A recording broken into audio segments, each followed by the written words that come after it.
తర్వాత కరెంటు కష్టాలు మళ్ళీ వచ్చాయంట. తెలంగాణ కోసం గొంతెత్తి తెలంగాణకులు కాపాడేది బీఆర్ఎస్ మాత్రమేనన్నారు. ఏం మాట్లాడతారు? మీకు గొంతు ఉంటే కదా ప్రజలను నమ్మించి మోసం చేసారు. మీ గొంతు ఎక్కడిది? ఇంకా మీరు సరి అయిన పని చేసి సమాంతర న్యాయం ఉంటే మీలో పబ్లిక్ మరీ వేస్తే మీరే ఉంటుండే. మీరు కరెక్ట్ లేకనే గెలిపించుకున్నారు కాంగ్రెస్ను. ఎన్నికల హామీలో భాగంగా ఇచ్చిన రుణమాఫీ 500 బోనసులు ఏమయ్యాయని ప్రశ్నించారు. ఆవు చూపిస్తారు. 5 ఏళ్ళు ఇచ్చింది కదా టైం. మీ లెక్క దోసుకున్నట్టుగా ఎంబడే ఖజానా ఖాళీ చేయలే కదా. ఎన్నికల కోడ్ను అడ్డం పెట్టుకొని వాటిని ఎగ్గొట్టే ప్రయత్నం చేస్తున్నా అన్నారు.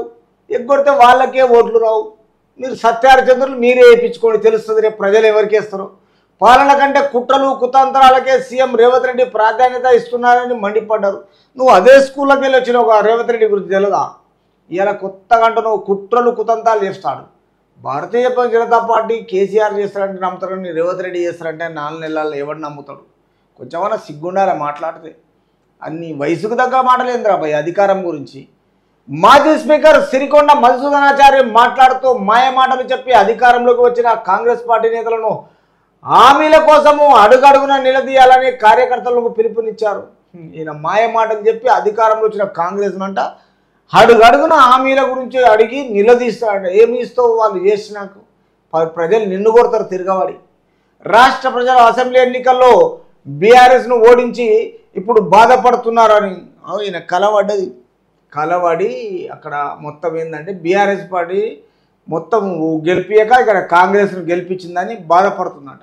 లోకసభ ఎన్నికల్లో ఖచ్చితంగా బీఆర్ఎస్ పార్టీ గెలుస్తుంది ధీమా వ్యక్తం చేశారు. గెలిచి ఏం చేస్తావు? మోడీకి ఇస్తారా? చెప్పురు సీట్లు 400 ఇస్తే రాజ్యాంగం మొత్తం మారుస్తాడంట. పోయి ఆ బుక్కులు పట్టుకరాపో అని రాస్తారు.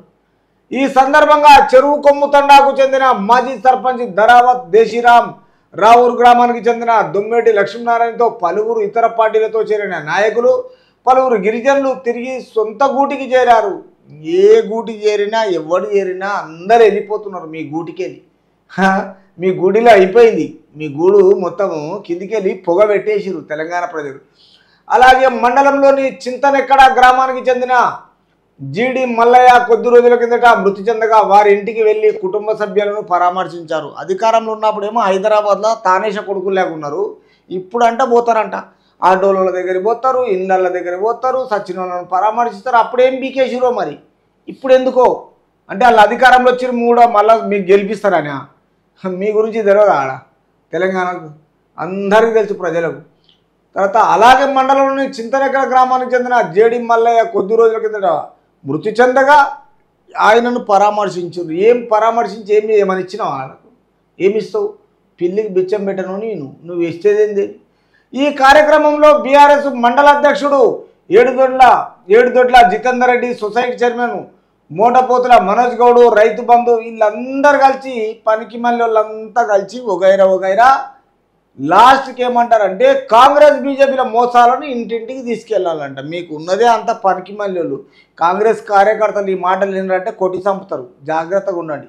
పిచ్చి పిచ్చి లెక్కలు చేసి అసలు రియల్గా చెప్పాలంటే బీఆర్ఎస్ పార్టీకే జ్ఞానోదయం లేదు. దొంగలు, చదువు లేదు, సంస్కారం లేదు, పరామర్శించేది లేదు, ఎవరి దగ్గరికి పోయేది లేదు, ఎవరితో మాట్లాడేది లేదు, స్టూడెంట్ను పట్టించుకోరు, ఎంప్లాయీస్ని పట్టించుకోరు, అబద్ధాల కోరు, మొత్తం అబద్ధాలే.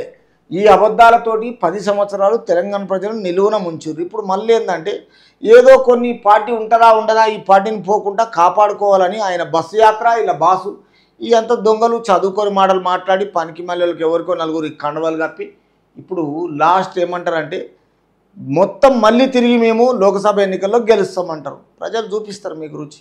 కొంచెం ఆగండి.